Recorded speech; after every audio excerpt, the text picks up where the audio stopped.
So for this first New York Times assignment that was assigned to us by Dr. Brophy, I decided to choose this article from New York Times, obviously, called "What is Nostalgia Good For? Quite a Bit Research Shows," written by John Tierney, and it was published on July 7th, 2013. And the purpose of this article is just to describe how nostalgia, which was once seen as a bad thing, can actually be quite beneficial to society and people in themselves, because it kind of helps alleviate loneliness and depression, and that's what the author's trying to convey. And what I learned from this article was actually kind of cool, and it's this idea that nostalgia is universal, and people from different countries, no matter where they're from, they actually do experience this kind of nostalgia, and it's the same kind of triggers that actually set it off. Like looking at the beach or sunsets or good family memories, those can really trigger good nostalgia moments in people.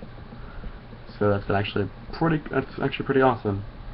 So then, to further research this topic, I'd actually look at more research articles in regards to what's going on in this world, and specifically memories, and how memories affect behavior and moods and emotions, and whether or not they actually can alleviate things. And you would hope to find more research studies and longitudinal studies in regards to emotion and memories and how they're linked together. And how this relates to our class, research methods. Well, the article does talk about experiments and how some of them were done. Like, for example, in Southampton, where this is really published in, you look at how music can trigger moments of nostalgia in people, especially music that's from your past, from really happy memories, kind of from like high school memories, the good old days. And then also looking at reading, kind of like an existential crisis when looking at people and looking at the world. And one of the experiments he also did was in regard to reading a paper or an essay that is very, very bleak, and they made people read it without having nostalgic moments and nostalgic moments, and the people that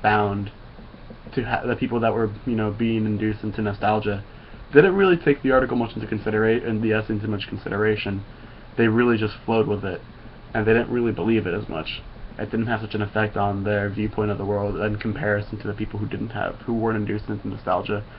They kind of what they saw was a more bleak view of society, and kind of felt more of a less worth for the society.